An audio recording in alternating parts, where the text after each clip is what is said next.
Julukan Ipar adalah maut mungkin bisa disematkan kepada polisi yang satu ini.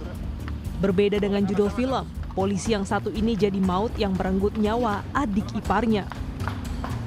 Bribka Agus Sulaiman bersama satu rekannya ditetapkan sebagai tersangka pembunuhan adik ipar sekaligus mahasiswi Universitas Muhammadiyah Malang.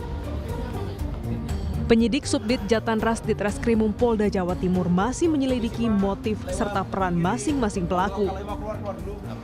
Konfrontir lagi ya, karena ada beberapa keterangan dari kedua tersangka yang berbeda. Jadi harus kita cek lagi dan besok rencana kita lakukan prarekonstruksi. Kita cek ke lokasi terkait eksekusinya. Saat ini polisi masih menyelidiki segala kemungkinan. Keluarga korban mulai menarik kesimpulan pembunuhan diduga dilatar belakangi motif penguasaan harta.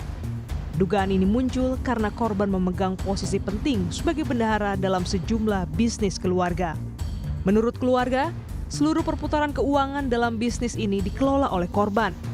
Keluarga menduga pelaku sengaja membuat skenario seolah-olah almarhum menjadi korban begal.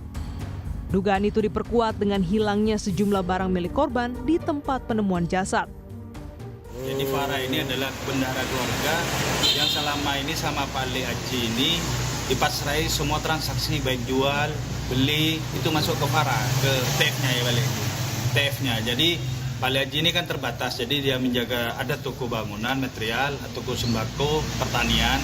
Jadi satu ke Farah. Bayaran, penerimaan uang, pembayaran dari klien itu Farah yang ngatur semua. Jadi ini agak menimbulkan kekecewaan kepada pelaku lah. Bribka Agus Sulaiman merupakan anggota Propam Polsek Krucil, Probolinggo. Ia ditetapkan sebagai tersangka usai polisi mengungkap kasus penemuan jenazah di Sungai Desa Wonorejo. Hasil penyelidikan polisi menunjukkan Agus Sulaiman bersama rekannya menjadi tersangka. Tim Liputan Kompas TV. Lewat depan kiri, monggo kalau mau keluar.